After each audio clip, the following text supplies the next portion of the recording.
जय श्री राधे। आपका मेरे YouTube channel Geeta Book of God पर स्वागत है।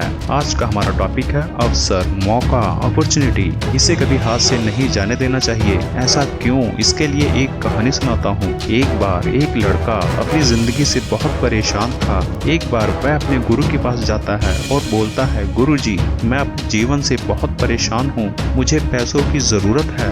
मैं चाहता हूँ कि मेरे माँ बाप खुश रहें और पूरी दुनिया घूमें, लेकिन यह सब पैसों के बिना पॉसिबल नहीं हो सकता। इसके लिए मेरे पास बहुत से पैसे होने चाहिए। गुरुजी ने उस लड़के से कहा, मेरे साथ चलो। उसे गुरुजी ऐसी जगह ले गए जहाँ बहुत सारे पत्थर पड़े थे और उस लड़के से कहा, इतने सारे पत्थर में से कोई एक पत्थर ऐसा है जो हर मेटल धातु को सोने में बदल सकता है। वो पत्थर जिस पर रखोगे सोने का हो जाएगा और उस पत्थर की पहचान होगी उसके तापमान से। ये सब पत्थर छू कर महसूस करोगे तो ठंडे लगेंगे, लेकिन सोने को बदल देने वाला पत्थर गर्म महसूस होगा। फिर तुम अपनी जिंदगी में जितने चाहो पैसे कमा सकते हो अगर तुम्हें वो पत्थर मिल जाए। वह लड़का बहुत खुश हुआ। उसने देखा, ये तो कुछ महीनों की बात है, मुझे रोज कुछ घंटे ही तो इसमें देने हैं। पर वह लड़का नहीं जानता था कि वह टास्क जो गुरुजी ने दिया है बहुत सोच समझ कर दिया है। अगर इतना आसान होता तो बात ही क्या थी।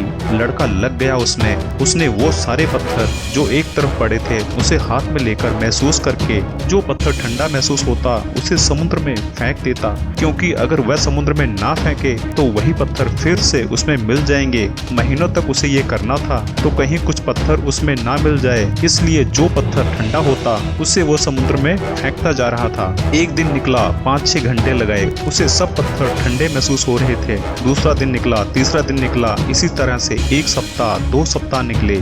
ऐसा करते करते 1 महीने, 4 महीने, 6 महीने बीत गए, लेकिन अब तक उस लड़के को गर्म पत्थर नहीं मिला। उसे सब पत्थर ठंडे महसूस हो रहे थे।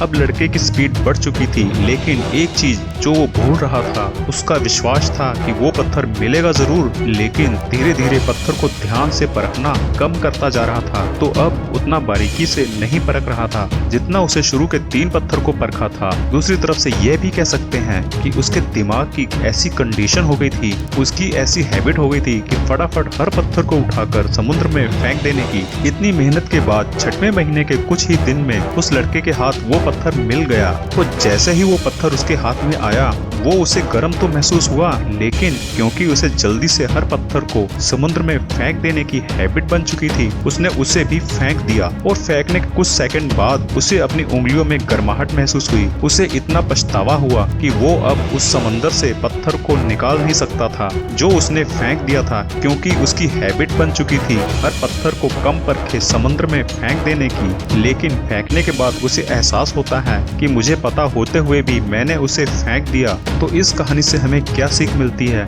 ऐसा क्या सीख सकते हैं जिससे हमारी जिंदगी बदल जाए? ऐसा क्या सीख सकते हैं जिससे हमारी सोच में बदलाव आ सके? और बदलाव आएगा तो जिंदगी भी बदल जाएगी।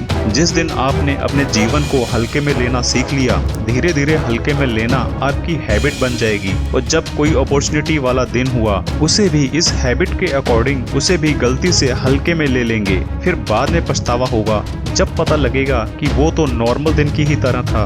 उस दिन मेरे पास बहुत बड़ा मौका था जिसे मैंने गवा दिया, क्योंकि मैं हर एक दिन को हल्का मानता था, और जब दिन हल्का नहीं था उसे भी मैंने हल्का मान लिया।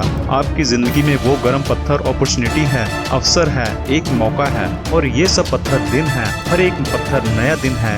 वो गर्म पत्थर कब आपके हाथ में आएगा आप कभी नहीं जानते, लेकिन आपको बहुत ध्यान से पत्थर को परखना है। यानी हर दिन कोई ना कोई कुछ सीखना है, हर दुख से सीखना है, हर सिचुएशन से सीखना है, हर इंसान, हर चीज से सीखना है। अचानक कब वो पत्थर आपके हाथ में आ जाए, आपकी पूरी जिंदगी बदल दे, जो आपकी पूरी जिंदगी सोने की बना दे, ये आपके हाथ में कब आ जाए ये आप नहीं जानते। आज नहीं तो कल, लेकिन वह पत्थर आपके हाथ में आ गया ना तो आपकी हर चीज और जीवन को सोने में बदल देगा। जिंदगी के हर पल को इस तरह से देखो, इस तरह से जियो, इस तरह से उस पर मेहनत करो जैसे वो पत्थर हर चीज को सोने में बदल सकता है। उम्मीद है आपको मेरी ये कहानी अच्छी लगी होगी। आप मेरे YouTube channel Geeta Book of God को लाइक सब्सक्राइब कर सकते हैं। आपका मेरी ये वीडियो देखने के लिए बहुत बहुत धन्यवाद। जय श्री राधे।